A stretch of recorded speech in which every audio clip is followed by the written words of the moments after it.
Je me réfère au constat de la Cour des comptes que j'évoque dans mon bouquin. Il existe actuellement en France 1514 quartiers de non-droit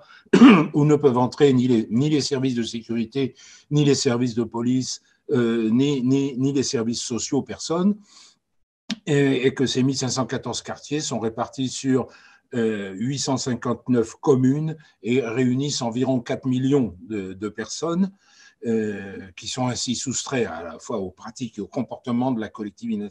nationale, c'est-à-dire 6% de la population française vit actuellement en dehors des lois de la République et en dehors de la cohésion des Français. Nos médias, notre intelligentsia a témoigné tout son soutien, toute sa sympathie pendant là aussi une trentaine, presque une quarantaine d'années,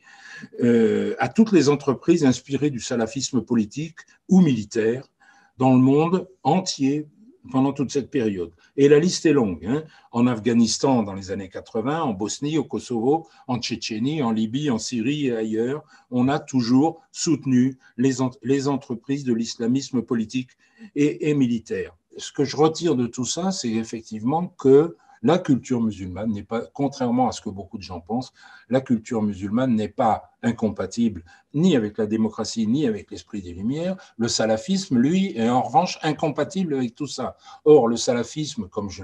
puisque j'ai été amené pour la compréhension à faire un retour historique sur l'histoire du salafisme, le salafisme, l'interprétation salafiste, c'est-à-dire celle des compagnons du prophète, le salafisme politique n'a réellement existé dans le monde musulman que dans les 50 premières années de l'expansion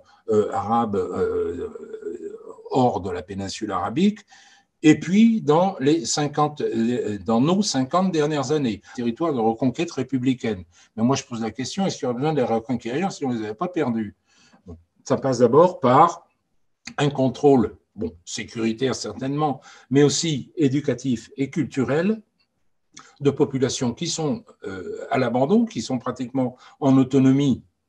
et qui sont animés par un certain nombre de penseurs salafistes. Il faut d'abord reconquérir tout ça, et ça ne va pas se faire du jour au lendemain, vu le point où on en est arrivé. Donc, il y a un gros effort à faire, à la fois sur le plan social, éducatif, culturel. Redonner à l'école tout son rôle, non pas d'éducation nationale, mais d'instruction publique, et que tous nos braves élèves, quelle que soit leur origine, leur nom, soient traités de la même façon et avec les mêmes obligations.